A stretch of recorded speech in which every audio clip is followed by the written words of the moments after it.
네, 다시 돌아온 지어볼값쇼의 피카소입니다. 지난 시간에 이어서 집짓기 탐구생활 건축지학교 이야기를 할 건데요.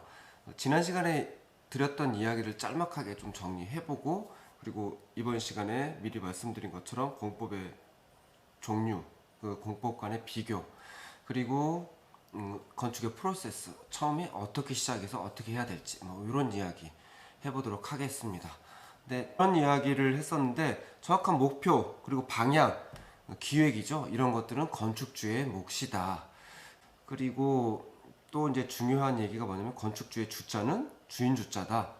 그런데 이 건축주를 서포트해서 두 가지 건축의 전문가 그룹이 있는데 건축을 설계하는 설계자 그룹, 시공하는 시공자 그룹. 이 두 그룹과 그다음에 건축주 이렇게 삼위일체가 잘 맞아서 돌아가야 좋은 결과물, 즉 좋은 집이 완성될 수 있다. 이런 이야기를 드렸죠. 그래서 뭐 처음 찾아오시면 제가 당신은 누구이십니까? 라는 질문을 한다고 말씀을 드렸고, 당신에게 집은 어떤 의미입니까? 이런 이야기를 말씀을 드렸었죠. 그리고 집이라는 게 기본적으로 갖춰야 될 것, 많은 건축주분들께서 원하시는 게 거의 정해져 있으세요. 뭐냐면 튼튼하고 따뜻하고 물 안 새는 집. 이 세 가지. 이 세 가지가 충족되어야만 그 다음에 쾌적함이라든지 그 다음에 그 아름다움이라든지 편리함이라든지 이런 이야기를 할 수가 있는 거죠. 그래서 이 기본 튼튼하고 따뜻하고 물 안 새는 집을 지으려면 기본적으로 집이 갖춰야 될 것들은 뭐냐? 빌딩 사이언스에서 얘기하는 것들은 고단열, 고기밀, 고성능 창호, 그리고 열교 차단, 마지막으로 기계식 환기장치, 이 다섯 가지를 이야기를 하죠. 기억이 나네요. 자, 그리고 이번 시간에 이제 말씀드릴 게 뭐냐면 공법의 종류와 그 공법 간의 비교인데, 이건 인터넷에 너무나 많이 나와 있습니다. 그래서 이걸 뭐 특별하게 제가 깊이 있게까지는 이야기하지 않고요. 당연히 저는 이제 목조를 전공이라고 해야 되나요? 전문으로 하다 보니 목조의 우수성에 대해서 이야기할 수밖에 없지만, 많은 분들이 오셔서 질문하시는 것들에 추려보면 빠지지 않는 베스트 질문이라고 할까요? 한 세 가지 정도 먼저 얘기를 해보면, 첫 번째, 예산은 어떤 공법이 더 저렴합니까? 이 질문을 제일 많이 하시죠. 그랬을 때 이게 코로나 팬데믹 이전과 이후가 조금이 아니죠. 많은 변동이 있었죠. 코로나 이전에는 경량 목구조가 가장 저렴한 공법이었어요. 그 다음이 중량 목구조와 그 다음에 철근 콘크리트 공법인데, 평당가로 얘기하자면 꼭 맞는 이야기는 아니지만, 예를 들어서 경량 목구조가 평당 대략 500부터 출발을 한다. 엔트리 출발선이 평당 500 정도라고 한다면, 그 다음으로 철근 콘크리트가 대략 600 정도 수준에서 형성이 되고요. 그 다음에 중량 목구조가 그보다 조금 더 높은 금액에 650 뭐 이 정도의 형성이 되는데, 저희 회사 같은 경우는 해보니까 경량 목구조와 중량 목구조가 별 차이가 없더라고요. 대략 평당으로 따지면 많이 나야 50만 원이고 보통 한 30만 원 정도 차이밖에 안 나더라고요. 평당. 그러니까 경량 목구조, 저희 회사 입장에서는 가장 저렴하고, 그 다음이 중량 목구조, 그리고 철근 콘크리트 공법, 이렇게 형성이 되어 있었는데, 이게 코로나 팬데믹이 오고 나서는 이야기가 완전히 달라져서요.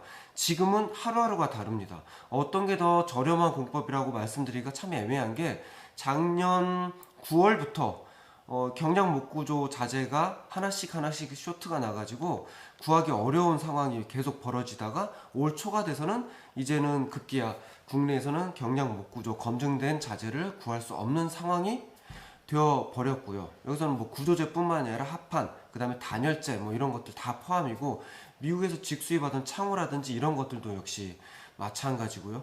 그 다음에 그렇게 하다 보니까 평당 대략 100만 원 정도 상승 요인이 몇 달 만에 생겨버렸어요. 근데 이제 사실 평당 100만 원 이상 상승했다라는 게 중요한 게 아니라 자재를 구하지 못하는 상황이 돼버렸기 때문에 상당히 문제가 많이 심각하죠. 이건 우리나라만의 문제가 아니고 전 세계적으로 똑같다. 미국, 캐나다, 그리고 가까이 있는 일본, 중국 다 마찬가지다. 그래서 목구조를 전문으로 시공하는 시공사 입장에서는 참 난감한 상황이다.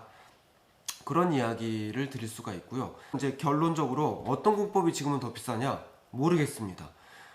지금 뭐 한두 달 사이에 철근 가격도 거의 50% 가까이 올랐죠. 그래서 철근 콘크리트 같은 경우도 시공비가 대략 적게 잡아도 20%, 많게는 한 30% 정도 골조 부분에서 상승했다. 골조 부분만 말씀을 드립니다. 그 외에도 이게 뭐가 뛰면 뭐가 뛴다고 이 건축 자재들이 상승 요인이 없는 자재들까지도 지금 덩달아서 계속 가파르게 상승하고 있습니다. 이게 뭐 비트코인도 아니고 주식도 아닌데 가파르게 상승하고 있다. 그래서 더욱이 지금 상황에서는 합리적인 설계가 더 중요한 시대가 되었다. 혹시 모르겠습니다. 그럼 이 상황이 얼마나 지속될 것인가?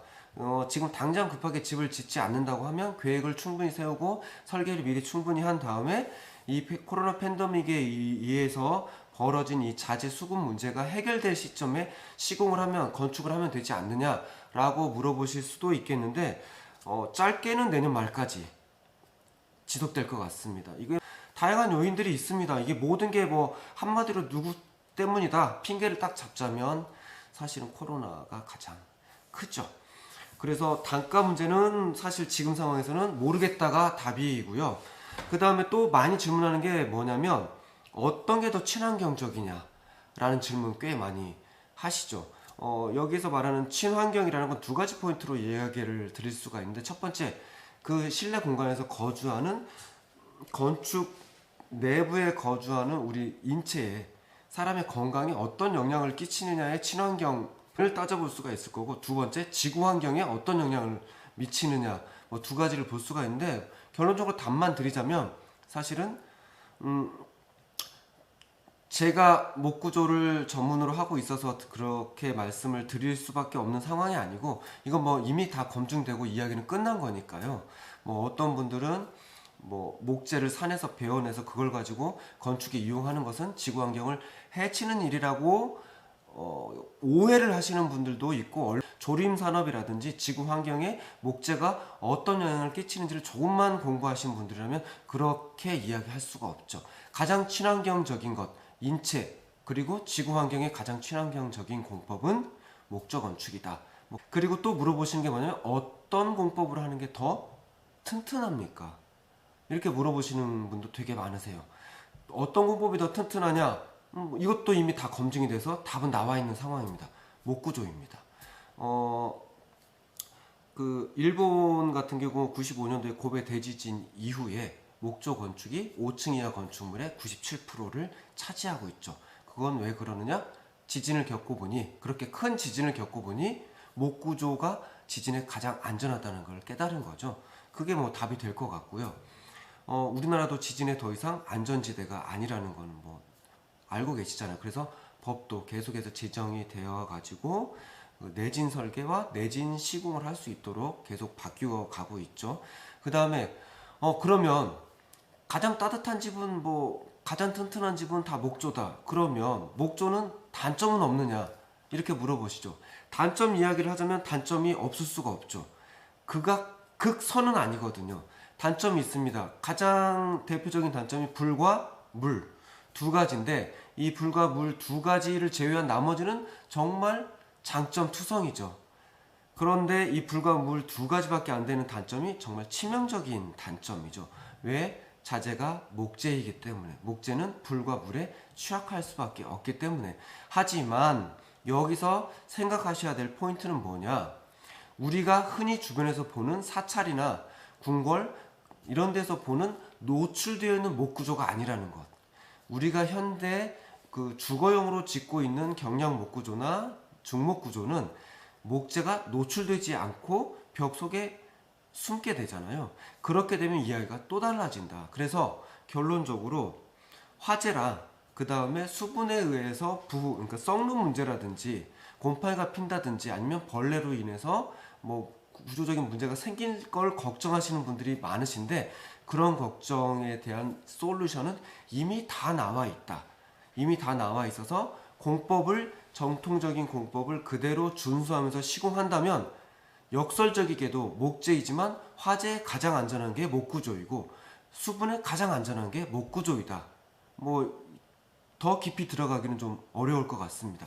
이게 일반적으로 가장 많이 하는 질문입니다. 자, 그래서 공법에 대한 이야기는 지나가도록 하고요. 많은 분들이 물어보시는 것 또 한 가지만 더 이야기를 하자면, 겨울철에 공사를 해도 되느냐? 이 질문 참 많이 하십니다. 겨울철에 공사해도 아무 문제 없습니다. 왜 그러느냐? 여타 공법이 습식 공법이라면 목구조 공법은 건식 공법이기 때문에 그 습식과 건식의 차이는 뭐 많은 분들이 이미 알고 계실 거예요.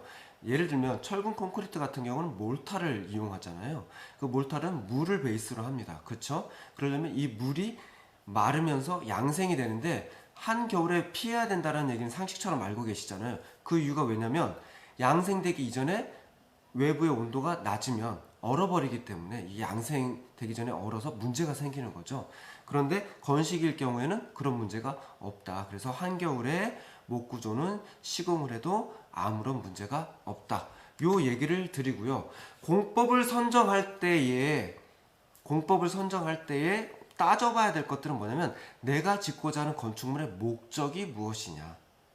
그래서 그 목적에 따라서 예산과 내가 원하는 성능, 그 다음에 이게 환경에 미치는 영향, 그 다음에 이 건축물에 기대하는 수명, 이런 것들을 다 따져서 공법을 결정하셔야 되는데, 저희 회사를 찾아오신 분들 중에 거의 대부분은 주택을 원하시는 분들이기 때문에 목구조를 권해드리지만, 상황에 따라서는 철골조죠. H빔이라고 말씀드리면 더 이해가 편하실 거예요. 철골조나 철근 콘크리트 골조, RC조라고 보통 이야기하죠. 또는 샌드위치 판넬 공법을 권해드리고 설계를 할 때도 있다. 그것은 건축물의 원하는 목적이나 거기에 사용 용도라든지 거기서 원하는 성능에 따라서 예산을 따져보는 거죠.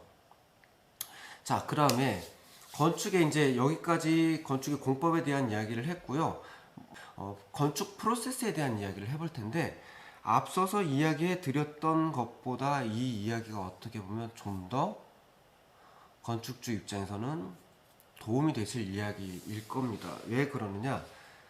거의 대부분의 건축주분들이 이런 고충을 이야기하시죠. 뭐냐면, 막상 내가 땅을 사고 건축을 해야겠다라고 계획을 잡았는데 어디서부터 시작을 해야 될지, 그리고 누굴 찾아가서 누구에게 무엇을 물어봐야 될지 너무나 막연하다. 어떻게 해야 될지 모르겠다. 이런 이야기들을 100이면 100 다 똑같은 말씀들을 하십니다. 그쵸? 우리 건축주분들이 좀 더 객관적이고 체계적이고 이런 서비스를 받을 수 있는 채널이 국내에 존재하지 않죠. 그러다 보니까 지난 시간에 말씀드렸는지 모르겠지만, 두 건축 그룹인 설계하는 그룹과 시공하는 그룹이 있는데, 먼저 설계하는 그룹을 찾아가는 게 맞는 일이다. 그리고 설계를 다 한 다음에 그 설계 도면을 바탕으로 시공사를 견주어서 시공사를 선정하는 게 올바른 방법인데, 우리나라는 설계사를 먼저 찾아갈 수 있는 루트가 오픈되어 있지 않고, 그 다음에 대부분 그 주택을 전문으로 설계하시는 분이 국내에는 없다. 그러다 보니 시공사를 먼저 찾아가기 때문에 국내에 많은 문제가 있다. 건축주분들이 피눈물을 흘리게 된다. 이런 얘기 지난 시간에 드렸나 안 드렸나 모르겠습니다. 그렇기 때문에 그러면 루트가 없는 걸 만들어낼 수는 없잖아요. 그러다 보니 건축주가 스스로 준비할 수밖에 없습니다. 지난 시간에 제가 잠깐 말씀드린 것 중에 집에 대한 이야기, 당신에게 집은 어떤 의미입니까? 라는 말을 할 때 국어에서 짓는다라는 표현을 쓰는 것 중에 집을 짓는다, 농사를 짓는다, 이런 이야기 드렸던 거 기억나시죠? 이 짓는다라는 거의 특징은 뭐냐? 오랜 시간과 노력이 필요한 일들을 우리 국어에서는 짓는다라고 이야기를 한다고 말씀드렸죠. 그래서 농부가 1년 내내 그 땀을 뻘뻘 흘리면서 노력하는 것처럼 건축주도 집을 지으시려면 노력을 해야 되는데, 어떤 노력을 해야 되느냐? 그 이야기입니다. 건축주가 준비해야 될 것은 예산을 준비하고 땅을 준비하는 것에서 끝나는 것이 아니고, 많은 분들이 이렇게 얘기 들으면 좀 기분 나쁘실 수 있는데, 헛된 준비, 헛된 노력들을 하고 계세요. 대부분 어떻게 하시냐? 주말에 차 타고 주택단지를 도시죠. 그리고 저 집 예쁘네? 저 집 예쁘네? 그리고 사진 찍고 이런 일들 하시고, 그 다음에 인터넷 서칭 하시죠? 그 그리고 책을 사서 보시죠. 물론 그게 나쁘다는 건 아닌데 돌아서 가는 길입니다. 직진할 수 있는 길은 뭐냐? 좋은 설계자를 만나서 설계자에게 나의 상황, 나는 누구이고 우리 가족은 어떤 사람이고 우리는 어떤 라이프 스타일을 갖고 있기 때문에 어떤 공간에서 어떻게 살면 행복한 사람입니다 라는 정보를 먼저 준비하는 것. 그게 농부가 한겨울에 벽실을 잘 보관하는 준비하는 것처럼 준비하는 건데요. 그런 준비가 되고 나서 건축사를 찾아갈 때 가지고 가야 될 것들이 있습니다. 나는 누구이고 우리는 누구인가, 그리고 나는 어떻게 살면 행복한 사람인가도 준비를 해야겠지만 대략적인 건축의 흐름과 건축의 기획과 이런 것들을 준비를 해야 되는데요. 자, 보겠습니다. 자, 프로세스. 건축을 시작되면 어떤 순서로 진행이 되느냐? 맨 처음 해야 될 건, 그렇죠, 아무도 안 하고 있습니다. 국내에서 예산 계획. 설계 중에서 가장 중요한 설계가 예산 설계입니다. 근데 많은 분들이 이 예산 설계가 가장 중요함에도 불구하고 예산 설계를 안 하시죠. 왜? 예산 설계를 해야 된다라고 아무도 얘기를 안 해줬기 때문입니다. 예산 설계가 사실은 건축 설계에서 가장 중요합니다. 대부분이 어떤 오해를 하시냐면, 내가 인터넷을 알아보니까 보통 요즘 집을 지으면 평당 한 600 정도면 된다더라. 그럼 내가 30평 정도 지을 계획이니까 6, 3, 18에서 1억 8천. 그리고 뭐 계량기 달고 정화조 묻고 어쩌고 저쩌고 하면 대략 한 2억 정도면 내가 집을 충분히 지을 수 있겠지라는 생각으로 시공사를 찾아가든지 건축 설계사를 찾아가시는데, 찾아갔을 때 건축사나 시공사에서 맞습니다 그렇게 얘기하고 시작을 하죠. 그런데 그렇게 시작하고 100% 다 나중에 낭패를 보십니다. 어떤 낭패를 보시느냐? 건축 비용 말고 그 외에 부대적으로 들어가야 될 비용, 예를 들면 땅을 대지로 바꿀 때 들어가는 비용이라든지 구건물을 철거할 때 들어가는 비용이라든지 토목 비용, 그 다음에 각종 인허가에 들어가는 비용, 나중에 취등록세, 그리고 가구 비용, 이런 비용들이 많이 있는데 이런 것들을 다 따져보면 대략적으로 평균적으로 부대적으로 들어가는 비용이 적게 들어가는 비용이 대략 4, 5천만 원, 일반적으로 8, 9천만 원, 조금 욕심내면 1억 이상이 들어간다. 그래서 예를 들어서 아까 말씀드린 것처럼 평당 600에 30평이면 1억 8천이라고 계획을 잡고 2억이면 되겠네라고 생각들 하시는데 사실은 2억이 아니라 3억 이상 들어간다. 그런데 이게 어느 항목에 어떻게 들어가는지를 나중에 저희가 기회가 되면 한번 훑어드리는 기회를 한번 갖도록 하겠고요. 자, 예산 기획을 먼저 하시는 게 그래서 중요합니다. 그래야 내가 그러면 전체 가진 예산에서 땅은 어느 정도 평수에, 어느 정도 위치에, 어느 정도 금액으로 땅을 구입해야 되겠구나, 이런 계획도 나올 수가 있는데요. 물론 대부분이 땅을 이미 구입하신 이후에 저희를 찾아오시면 저는 개인적으로 땅을 마련하시기 이전에 저희를 먼저 한번 찾아오셨으면 좋겠어요. 그래서 전체적인 계획을 세우고 그 중에서 토지에 투입할 수 있는 금액은 어느 정도로 하는 것이 합리적일지, 이런 이야기도 한번 컨설팅을 받아보시고 땅을 구하셨으면 좋겠는데요. 그리고 나서 건축 기획을 해야 되는데 이 기획을 누가 하느냐? 건축주가 하셔야 됩니다. 앞서서 말씀드렸던 나는 누구이고 나는 어떤 공간에서 어떻게 살 때 행복한 사람인가, 나의 라이프 스타일은 어떤가를 정리해 보시는 것도 역시 건축 기획의 출발이고요. 그 다음에 예산을 얼마 정도 내가 가용할 수 있고 이 예산을 어떻게 배분할 것인가 또 역시 기획일 수가 있고요. 그 다음에 나는 어떤 라이프 스타일을 꿈꾸기 때문에 내가 라이프 스타일을 충실히 담아내기 위해서는 어떤 공간들이 필요한가, 그리고 그 공간들의 역할은 무엇인가, 이런 것들을 해보는 게 기획이죠. 이 얘기가 뒤에 나오기 때문에 더 하고요. 그리고 나서는 내가 선호하는 디자인과 내가 좋아하는 스타일을 찾아보실 필요가 있습니다. 이것도 제가 항상 느끼는 건데 많은 분들이 한결같이 이런 말씀들을 하세요.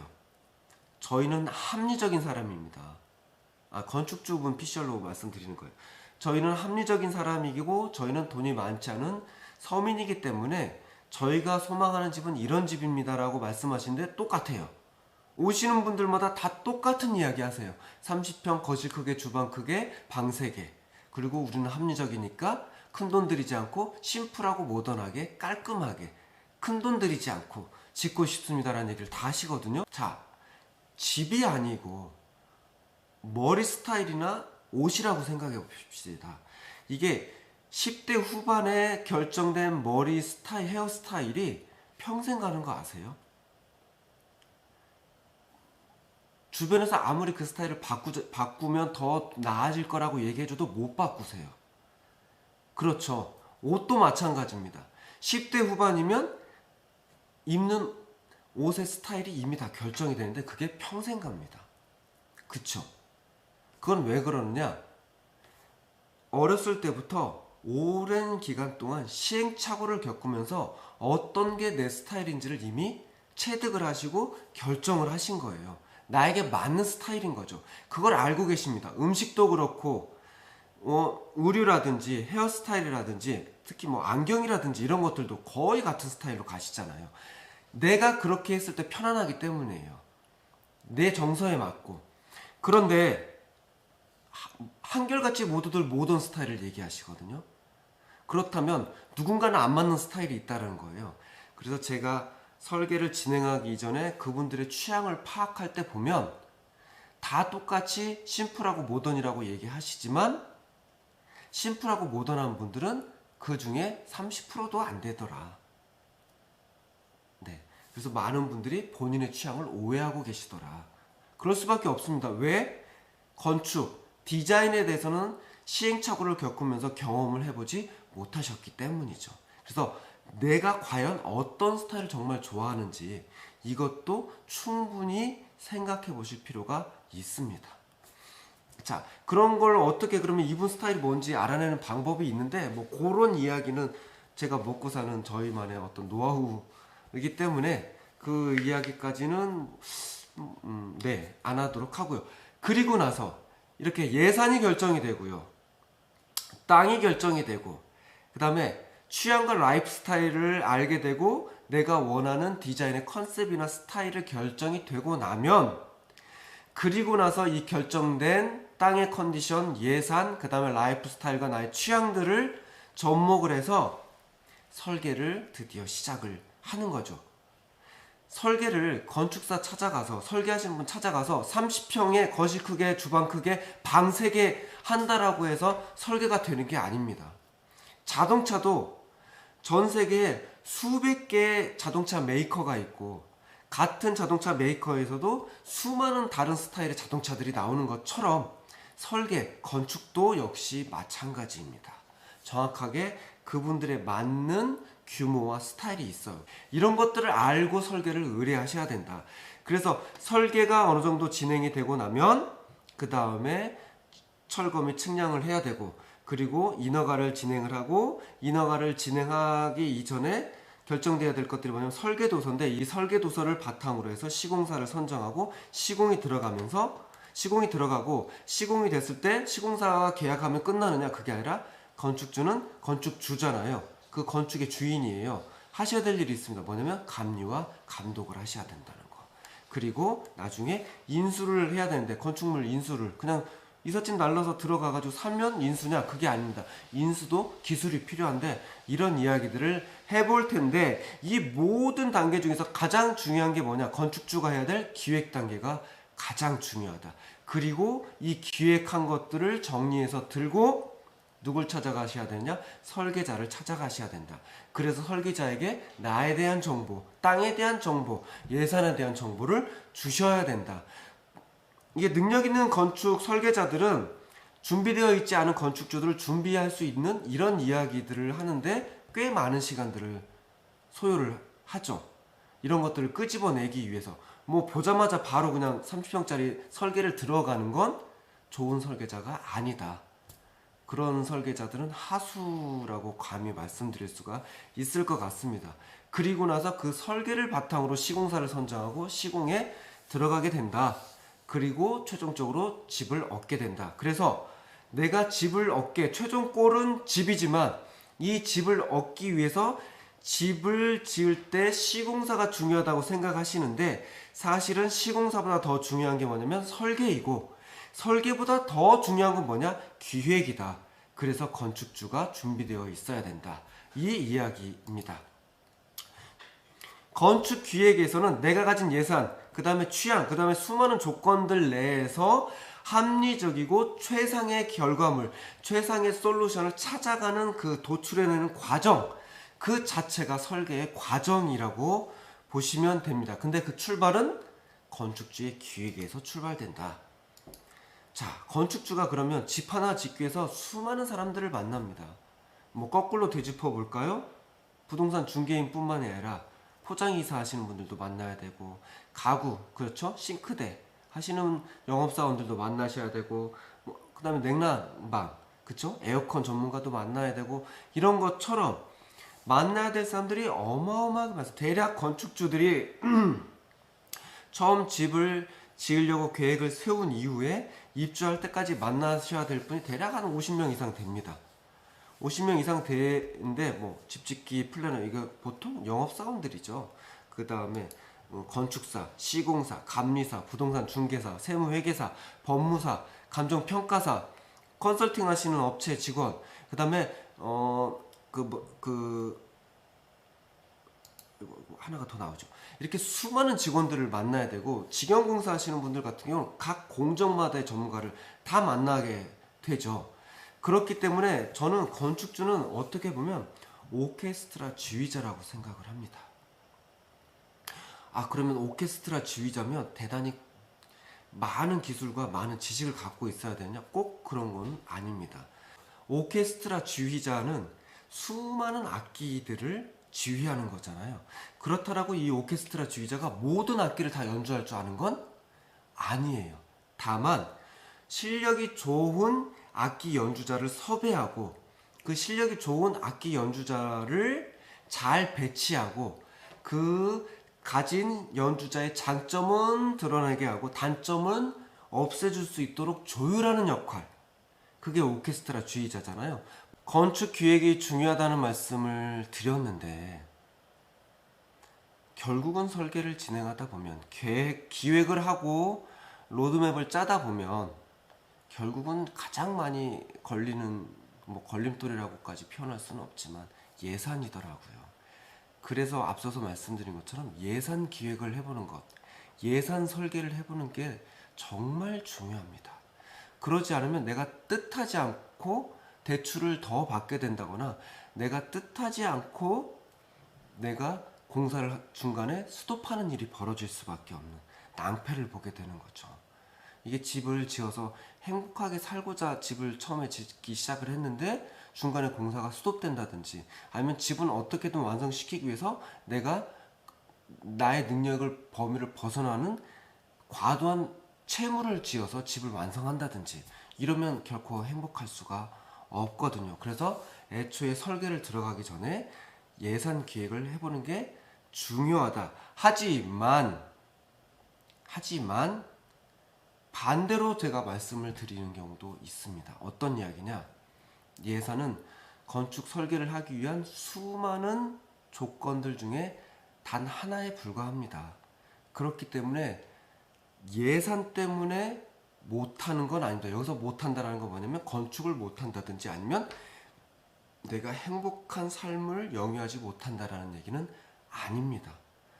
그 부족한 예산 내에서 최상의 솔루션을 찾아내는 게 설계자의 몫인 거죠. 건축 기획, 이거를 건축주분들이 스스로 하실 수가 없잖아요. 그래서 저희 같은 경우는 저희가 찾아오면 당신은 누구이십니까? 라는 질문을, 자, 지금부터 당신이 누군지 뭐 200자 원고지로 뭐 10장 내외로 서술하시고 뭐 이럴 수는 없잖아요. 그러니까 보통 저희가 인터뷰를 한 두세 달 정도 하죠. 뭐 집에 대한 이야기도 하지만 살아오신 이야기도 하고 앞으로 어떻게 살고 싶으신지도 이야기하고 그분들의 언어 습관, 그분들의 어떤 취미생활, 그분들의 개성, 그분들이 가지고 있는 삶을 대한 어떤 태도라든지 이런 것들을 저희가 파악할 수 있는 기간이 필요해서 인터뷰를 한 두세 달 정도 하는데, 그때 저희가 숙제를 내드리는데 그 숙제의 제목이 집에 대한 꿈을 그리다. 그래서 제목이 꿈을 그리다 하죠. 건축주분 당신이 꿈을 말하면 우리 꿈꾸는 목수는 그 꿈을 그려내겠다. 뭐 그런 의미를 가지고 있는 건데요. 그 다음에 이렇게 해서 건축 기획이 어느 정도 되면 어떤 것들을 또 찾느냐? 스타일과 테마를 찾죠. 그 집만의 어떤 스토리라든지 이 디자인 마커스라는 이 로고가 화면으로도 보일지 모르겠는데 지금은 코로나 팬데믹 때문에 잠시 지금 휴업 중인데 저희가 목구조 전문 인력을 양성하는 학원을 운영하고 있는데 그 학원의 이름이 디자인 마커스입니다. 그러니까 디자인의 한 족적을 남기겠다, 어떤 마킹을 해서 대한민국의 어떤 표를 하나 남기겠다 해서 디자인 마커스인데요. 그렇습니다. 근데 집은 보시면 천편일률적으로 거의 비슷한 가족은 없는 것 같아요. 가족 구성원도 다 다르지만 연령도 다 다르고요. 그분들의 캐릭터도 다 달라요. 그리고 그분들이 써나가는 드라마도 다 다르신 것 같아요. 그러니까 그 가족이 써나가는 스토리에 맞는 세트장, 그 가족의 캐릭터에 맞는 세트장이 필요하다는 거죠. 그러면 그 세트장을 결정하는 걸 뭐라고 하느냐? 저희는 스타일 결정과 테마 결정이라고 이렇게 이야기를 하죠. 그래서 이런 게 결정되고 나면 그 다음에 앞서서 이야기 드린 것처럼 땅에 대한 컨디션이 파악이 되고 예산에 대한 것들이 파악이 되고 그리고 건축주의 라이프 스타일, 취향 같은 것들이 파악이 되면 이걸 가지고 우리는 앞으로 어떤 테마를 가지고 어떤 스토리를 담은 어떤 세트장을 짓겠다. 규모는 어떻게 하고 이런 것들을 결정을 하죠. 그리고 나서 흔히 생각하시는 평면도, 인면도 같은 설계를 시작하게 되죠. 그런데 이제 여기서 드리고 싶은 말씀은 뭐냐? 보통 저희한테 요즘은 많이 줄어들긴 했어요. 근데 아직도 있습니다. 뭐냐면 흔히 허가빵이라고 하는 내에서 받아가지고 오시는 허가형 도면 6장짜리를 들고 오셔서 이렇게 지으려면 얼마나 들까요? 라고 이야기 물어보시는 분들이 계세요. 근데 그 도면 가지고는 제가 신과 어떻게 접신을 하시는 그런 능력이 없기 때문에 견적을 산출할 수가 없다. 보통 그 6장짜리 도면 보면 아시겠지만 표지, 차례, 개요, 그리고 평면, 인면 끝입니다. 그 평면, 인면도 뭐냐면 그냥 집 모양, 그림, 선으로 그려져 있는 집 모양, 그림만 그려져 있죠. 집 모양 그림을 보고 이 집을 지으면 얼마 정도면 지을 수 있겠다라고 아는 건 신의 경지가 아닌다면 알 수가 없습니다. 그런데 아직까지도 그런 도면을 들고 다니시면서 평당 얼마나 들까요? 라고 물어보시는 분들이 많이 계시고 그리고 그 도면을 받아들고 이 정도면 평당 얼마면 지을 수 있습니다 라고 답하는 시공사가 아직도 많이 있다라는 거죠. 근데 그거는 제 상식으로는 그거는 맞지 않는 이야기인 것 같아요. 그래서 과연 건축을 하나 할 때 설계도면 목록이 있는데 이거 클릭을 하면 그걸로 넘어가는데 클릭을 안 할게요. 뭐냐면 일반적으로 건축 하나를 행위를 하기 위해서 관공서 같은 경우는 192가지의 설계 목록이 필요합니다. 192장이 아니에요. 192가지의 설계 도면이 필요해요. 어떤 건 이렇게 두껍고 어떻게 이렇게 얇겠지만 그렇게 수많은 설계 도면이 있어야만 하나의 건축물을 지을 수 있는데 대부분의 건축주분들이 6장짜리 도면으로 집을 지으려고 하신다라는 거는 그건 정말 대단히 큰 모험입니다.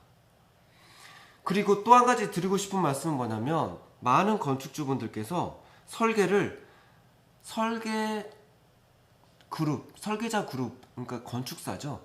건축사를 통해서 설계하지 않고 거의 대부분이 90% 이상이 시공사에서 해주는 무료 설계를 이용을 하시죠. 또는 뭐 일부 비용이 있긴 하는데 나중에 시공을 가게 되면 그 비용은 빼주겠다라는 그런 이야기를 듣고 시공사에서 해주는 설계를 가지고 건축을 하시는 분들이 꽤 많으신데 건축주분들이 100명이 시작을 하면 99명이 실패하시는 이유가 뭐냐면 시공사에서 해주는 무료 설계, 시공사에서 해주는 공짜 설계를 가지고 시공을 시작하시기 때문에 99명이 실패하시는 겁니다.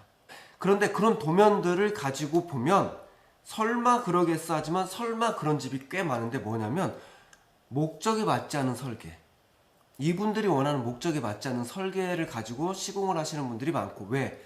건축주는 모르시니까. 두 번째, 건축법에 맞지 않은 설계를 가지고 시공하는 경우가 꽤 많습니다. 왜? 건축주는 모르니까. 그런데 시공사도 잘 모르니까. 그랬을 때 나중에 문제가 생기고 준공을 못 받게 되면 그 모든 리스크는 누가 다 떠안아야 되느냐? 건축주가 떠나야 되죠. 설마 그러겠어? 밥 먹고 맨날 집만 지는 시공사에서 건축법도 검토 안 해보고 설계를 하겠어? 라고 생각하실 수 있겠지만 꽤 많습니다.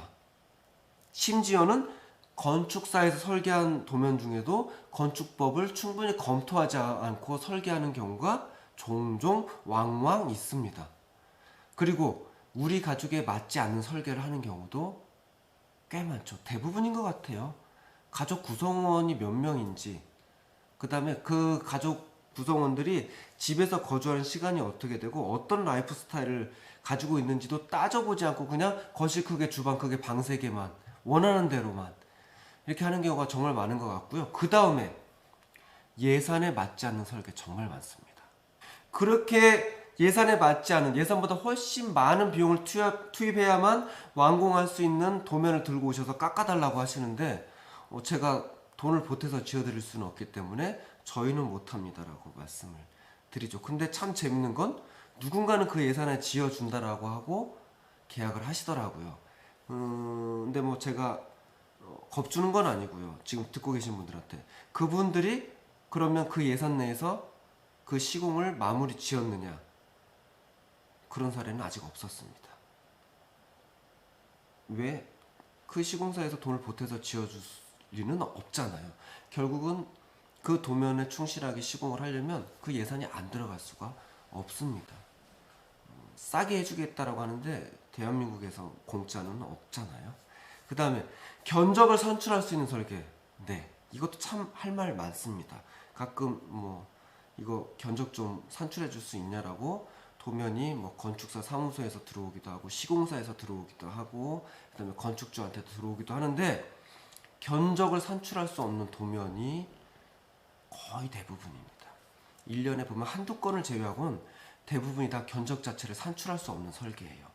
왜냐면 정확하게 객관적으로 모든 게 정해져 있지 않아요. 그냥 두리뭉실합니다. 그러면 견적을 제가 두리뭉실하게 또 뽑아줄 수는 없잖아요. 견적을 산출할 수 없는 도면이 너무 많다. 그 다음에 공사를 할 수 있는 설계, 이게 무슨 얘기냐? 가끔 있습니다. 가끔. 그리고 주변에서 많은 시공사분들을 제가 아니까 가끔 듣습니다. 공사가 불가능한 판타지 소설 설계 도면을 가지고 시공을 시작하는 경우가 있다라고 말씀을 하시더라고요. 그래서 그거를 해결하는데 어떻게 해결해야 되느냐 하고 시공사분들도 저한테 많이 문의를, 전화를 주시죠. 물론 어떻게든 할 수 있는데 나중에 하자가 날 수밖에 없는 그런 도면들이 꽤 많습니다. 그러면 내가 믿고 맡긴 설계자가 설계를 해준 게 과연 목적에 맞고 법에 맞고 우리 가족에게 맞고 예산에 맞고 견적을 산출할 수 있으면 시공을 할 수 있는 설계인가? 이거를 알 수가 없잖아요. 근데 혹시 이 방송을 보고 계신 건축주분들 중에서 건축 설계가 다 마무리되었는데 이게 제대로 된 설계인지 한 번 정도 검토를 받아보고 싶다 하시는 분이 있으면 저희한테 의뢰를 주십시오. 그러면 저 혼자 검토하는 게 아니고 각 분야의 전문가들이 같이 그 도면을 검토해서 혹시 미비한 부분이 있으면 보완책도 저희가 제시를 해드리고요. 수정해야 될 부분이 있으면 어떤 식으로 수정을 하는 것이 예산과 디자인을 해치지 않고 하실 수 있는지 이런 솔루션들을 저희가 제시해드리고 있습니다. 자, 그러면 건축 설계를 할 때 건축주분들이 그냥 아까 말씀드린 것처럼 30평에 거실 크게, 주방 크게, 방 3개 끝! 나머지는 알아서가 아니에요. 건축주분들이 미리 생각해 보셔야 될 게 있는데 그게 뭐냐면 대충만 뽑아봐도 이런 겁니다. 내가 지어야 될 그 건축물의 용도는, 규모는, 그 다음에 배양과 배치는, 구조는, 여기서 구조는 뭐냐면 내가 목구조로 갈 건지 철근 콘크리트로 갈 건지 뭐 이런 것들이고, 그 다음에 평면은 A4 용지에다 쓱쓱 그려보시는 거죠. 그 다음에 층고는, 천장 높이는, 천장 높이는 얼마로 할까요? 라고 물어보면 그거 알아서 해주는 거 아닌가요? 다른 데서는 안 물어보던데요? 그런 얘기 많이 하시더라고요. 그 다음에 창호는, 창호 되게 대단히 중요하잖아요. 그 다음에 인면의 디자인은, 그 다음에 화장실, 주택에서 가장 어렵고 그 다음에 주택에서 가장 중요한 게 뭐냐? 화장실입니다. 화장실. 화장실을 몇 개를 할 것인가 부터 시작을 해서 화장실의 규모는 어떻게 할 것인가, 그 다음 화장실의 용도는 어떻게 할 것인가. 화장실의 용도가 어딨어? 그냥 씻고 볼일 보고 아닙니다. 근데 화장실의 용도는 어떻게 할 것인가. 그 다음에 계단, 난간, 마감재, 가구 배치는, 가구 배치 중요합니다. 가구 배치를 미리 다 해봐야 돼요. 그래야 콘센트 위치라든지 스위치 위치라든지, 그쵸? 콘센트 위치 가구를 놓고 보니까 없어져 버려요. 그쵸? 그 다음에 단열은 어떻게 할 것인가, 그 다음에 방수는 어떻게 할 것인가, 냉난방은 어떻게 할 것인가. 보통 에어컨은 공사하다가 시공업자하고 에어컨을 여기다 놓을까요 여기다 놓을까요 공사하면서 결정하는 거라고 생각들 하시는데, 설계 단계에서 다 결정하셔야 됩니다. 미리 다 계획이 되어 있어야 돼요. 미리 다. 그 다음에 홈 네트워크는 어떻게 할 것인지, 통신은 어떻게 할 것인지, 급배수, 온수는 어떻게 할 것인지, 그 다음에 전열, 전등, 통신 어떻게 할 것인지, 정화조, 주차, 조경, 이 모든 것들에 대해서 결정을 해야 되는데, 건축주가 이 모든 걸 다 결정할 줄 알면 전문가죠. 그쵸? 그러면 굳이 맡길 필요 없이 스스로 하시면 되죠. 그런데 전문가가 아니잖아요, 우리는. 여기서 제가 드리고 싶은 말씀은 뭐냐, 이런 것들에 대해서 고민하고 결정을 지어서 건축 설계자한테 나는 이렇게 라고 답을 주시라는 얘기가 아니고, 설계자한테 이 이슈들을 하나씩 언급을 하셔야 된다는 얘기입니다. 얘기 안 해주면 지나갈 수 있기 때문에 스스로 생각해서 솔루션을 찾아서 설계자한테 이야기하시라는 게 아니라, 설계자한테 우리 가족은 이런 가족이니까 이 부분은 어떻게 해야 될까요? 라고 이슈를 언급하시라는 이야기입니다. 아셨죠? 네. 옛날 강의하던 버릇이 나오네요. 자, 그 다음에 인허가 설계 도서. 앞서 제가 말씀드릴 때 192가지의 건축 도서 목록이 있다고 설계 도서의 목록이 있다라고 말씀을 드렸는데, 작은 규모의 소형 건축, 즉 주택을 짓는데 그렇게 설계를 할 수는 없습니다. 물론 할 수는 있죠. 그런데 필요가 없을 수도 있고요. 그 다음에 예산이 많이 들어갑니다. 즉 건축 설계 의뢰비가 많이 들어가겠죠. 그런데 최소한 요 정도 설계도면은 반드시 설계자한테 요구하시고 설계 계약을 하실 때 약속을 받으셔야 됩니다. 뭐냐? 당연히 건축 도면이 있어야겠죠. 그리고 어떤 회사에 어떤 품질, 어떤 디자인을 가진 자재가 있고 그 자재가 몇 개가 들어가고 그건 어떤 식으로 시공을 해야 된다, 시공 방식까지 정리되어 있는 시방 내역서를 반드시 받으셔야 됩니다. 그래야 나중에 건축을 감리 감독하기도 쉬우시고, 그리고 비교 견적 받는다는 표현을 하시잖아요. 객관적인 기준이 정해져 있어야 비교 견적을 받아도 의미가 있습니다. 그리고 자재 목록표, 정확하게 그 자재를 다 정리해 놓은 자재 목록표가 받으셔야 되고요. 그 다음에 예가 견적서, 예산 견적서. 보통 이제 관공서에서는 비교 견적 받는다는 얘기를 하지 않고 입찰이라는 표현을 쓰는데, 그때 관공서에서도 전체 예산 금액, 공사 내역서를 뽑아놓고 그 중에서 몇 프로의 낙찰이 됐다 뭐 이런 이야기 하잖아요. 기준이 있어야 됩니다. 그걸 누가 해주느냐? 건축 설계자가 해주는 거죠.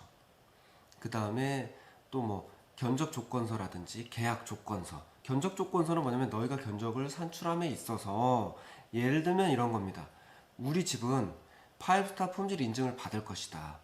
또는 우리 집은 나중에 에너지 성능 테스트를 할 것이다. 그랬을 때 그걸 염두에 두고 너희가 시공 방식이라든지 시공 자재를 염두에 두고 견적을 산출해라. 이런 게 견적 조건서가 되겠죠. 또는 뭐 이런 것도 있을 수가 있어요. 우리가 지금 건축을 하려고 하는 곳이 섬이다. 그러니까 육지하고는 다르겠죠. 섬이기 때문에 여기에 와서 시공했을 때 달라지는 것들과 거기에 추가되는 비용들을 염두에 두고 견적을 산출해 줘라 라는 것들 내용을 쓰는 게 견적 조건서가 되겠죠. 그렇죠. 그 다음에 이제 계약할 때 조건서 뭐 이런 거 있죠. 계약할 때 조건서는 뭐냐면 이런 게 있을 수가 있죠. 시공을 끝마치고 나서 나한테 하자보증 이행증권을 발행해 줘라, 이런 것. 그 다음에 또 아까 앞서서 말씀드린 것처럼 5스타 품질 인증을 받은 그 감리제도를 신청을 할 건데 거기에서 반드시 통과해서 인증을 받아줘라. 뭐 이런 것들이 계약 조건서가 되겠죠. 견적 재해공사는 뭐냐면 건축주가 스스로 한다거나 예를 들면 가장 대표적인 게 이제 그 조경 같은 것들 있을 수가 있겠죠. 또는 가끔 이런 분들 계세요. 내가 아는 누구, 내 친척 중에 누구가 뭐 조명 가게를 하는데 조명은 내가 사입을 하겠다.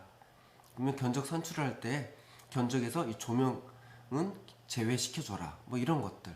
이런 것들입니다. 이런 것들을 그러면 시공사 만나서 하는 게 아니라 이런 견적 조건서라든지 계약 조건서, 그 다음에 시공사의 계약 조건, 계약서 이런 것들은 누가 챙겨줘야 되느냐?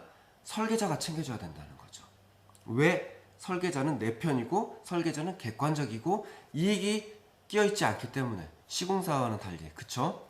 제가 앞서서 말씀드린 것들 중에서 건축주를 서포트하는 두 가지 건축 관련 전문가 그룹인데 설계자 그룹과 시공자 그룹을 이야기를 드렸어요.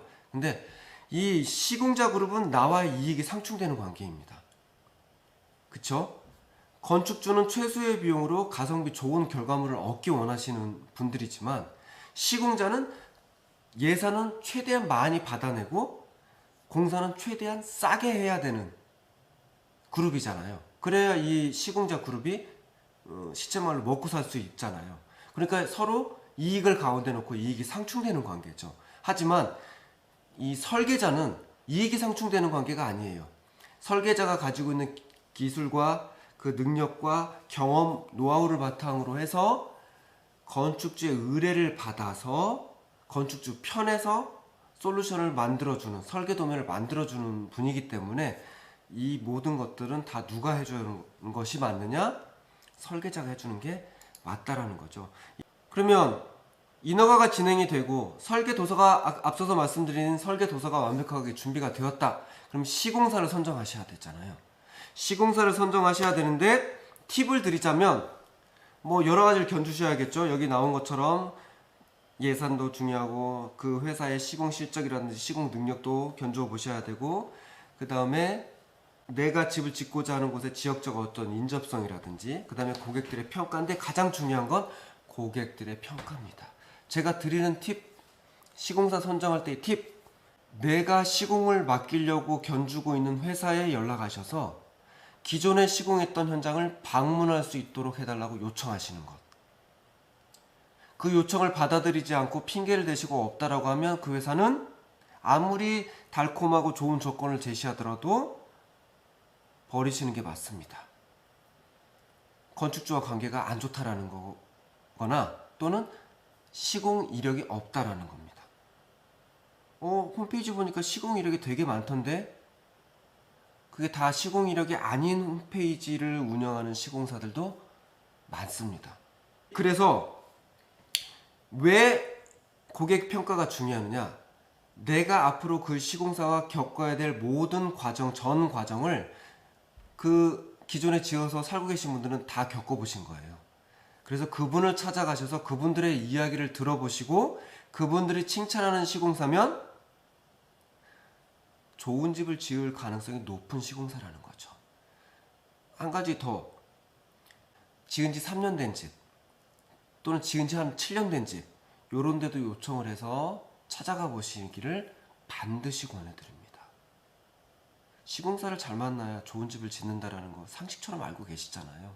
물론 저는 설계가 훨씬 더 중요하다고 얘기 드리고 있지만, 아무리 설계가 좋아도 그 설계 도면을 충실하게 이행할 수 있는 능력이 있는지, 기본적으로 고객을 대하는 태도가 어떤지 아셔야 되잖아요. 내가 경험해보고 할 수는 없잖아요. 그래서 기존의 고객들을 반드시 찾아가서 만나보아라. 이게 제가 드릴 수 있는 최고의 팁인 것 같고요. 그 다음에 이 내용 혹시 보이십니까? 하자 보수에 대한 이야기. 대단히 중요한 얘기입니다. 단독주택의 하자 보수 이행 기간은 건설산업기본법상 1년이에요. 그래서 죄송하지만 많은 시공자들이 이렇게 이야기합니다. 1년만 버티면 돼. 1년만 버티면 돼라는 이야기를 해요.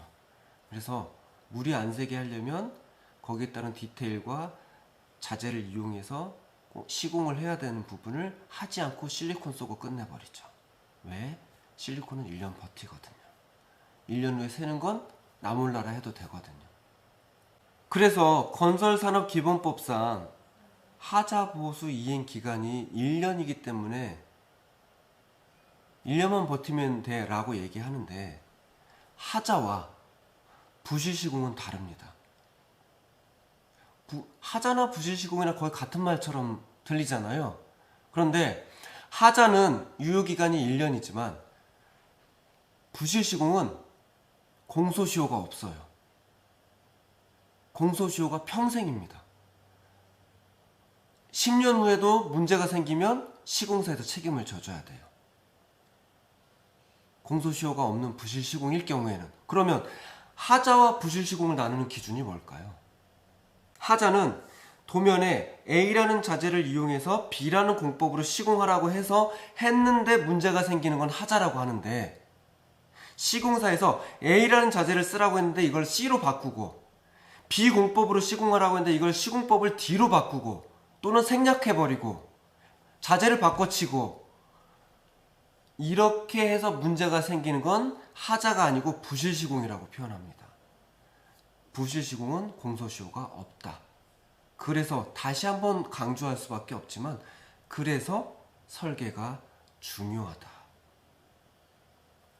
나중에 최악의 경우 법정을 다툼을 해야 되잖아요. 그러면 법정 다툼을 하면 판사가 우리 집 짓는 과정을 본 것도 아니고, 그쵸? 판단을 해야 되는데 판단의 근거는 뭐예요? 계약서와 설계 도서일 거 아닙니까? 근데 설계 도서를 제출하라 해서 제출을 했더니 6장짜리 허가방 도면이에요. 표지 있고 집 모양 그림만 있어. 뭘 보고 판단합니까? 판단을 할 수가 없어요. 그래서 집 지어놓고 문제 생기어서 혹시 소송을 하더라도 건축주는 백전백패예요. 왜? 도면이 부실하기 때문에. 그런 일이 벌어지면 안 되겠지만, 혹시라도 그런 일이 벌어졌을 때 건축주도 싸울 수 있는 무기가 뭐냐? 제대로 된 설계 도면이 이게 하자인지 아니면 부실시공인지를 판가름하는 기준점이 되어준다. 그래서 설계가 중요하다. 자, 그 다음에 건축주가 해야 될 일, 감독, 감리인데, 사실 건축주가 직장 내팽개치고 집 짓는 내내 와서 쳐다볼 수도 없는 거고요. 그리고 또 본들 눈뜬 장님이에요.